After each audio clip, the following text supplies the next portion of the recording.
원폭 투하로 2만여 명의 한국인이 순식간에 소중한 목숨을 빼앗겼다.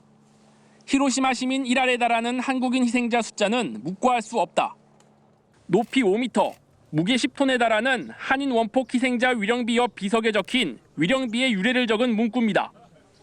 위령비를 바치고 있는 거북이 머리는 갈 수 없는 고향을 그리워하는 한인 희생자들을 기리기 위해 히로시마 북서쪽 우리나라를 향하고 있습니다.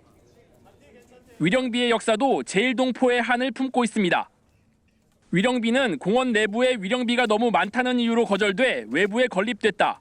일본 내 양심 세력의 도움으로 원폭 투하 55년 만인 1999년 평화공원 안에 자리를 잡게 됐습니다.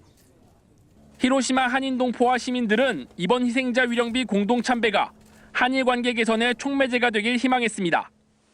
이 기회를 통해서 진짜 대통령이 말씀하신 것처럼 과거에 대한 미련만 가지는 것이 아니라 미래에 대해서 더 진보적으로 나아갈 수 있을 것 같습니다. 韓国の方も岸田さんと大統領が一緒にお参りをされたことで私たちも近く感じましたけれども、韓国の方も近く感じていただけたのではないかと。 한일 정상의 관계 개선 노력이 계속될수록 이번 한인 희생자 위령비 공동 참배는 양국우의 상징과도 같은 이벤트로 자리매김할 것으로 보입니다. 기시다 일본 총리 부부가 기다리는 가운데 윤석열 대통령 부부가 한국인 원폭 희생자 위령비에 도착했습니다. 검은 넥타이 차림의 윤 대통령과 기시다 총리는 위령비에 하얀 카네이션을 바치고 10초간 묵념했습니다. 한일 정상 공동 참배는 물론 한국 대통령이 위령비를 찾은 것도 이번이 처음입니다. 이 역사적인 장면을 직접 피폭된 박남주 전 한국 원폭 피해자 대책특별위원회 위원장 등 한국인 피해자 측 10명이 현장에서 지켜봤습니다.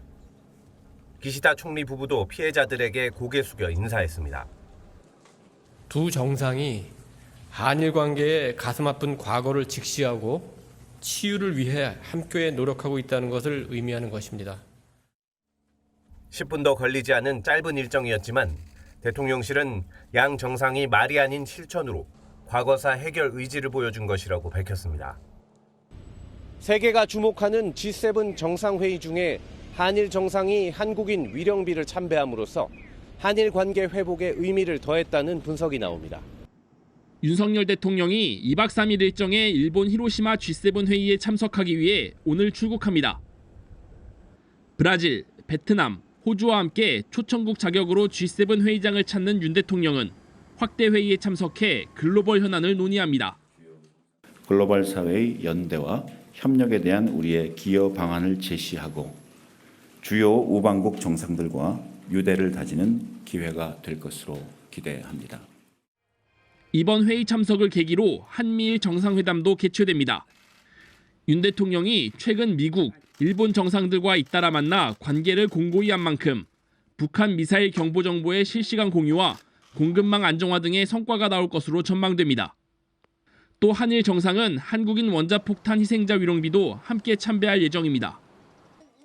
우리나라 대통령이 위령비를 찾는 건 처음으로 피해자 중에는 당시 강제징용됐던 한국인도 많았던 만큼 한일 정상이 낼 과거사 관련 메시지에 관심이 쏠립니다. 윤 대통령은 또 일본, 호주, 베트남 등 최소 6개국 이상과 양자회담을 갖고 현지 제일동포 피폭자들과의 만남도 추진 중인 것으로 전해졌습니다.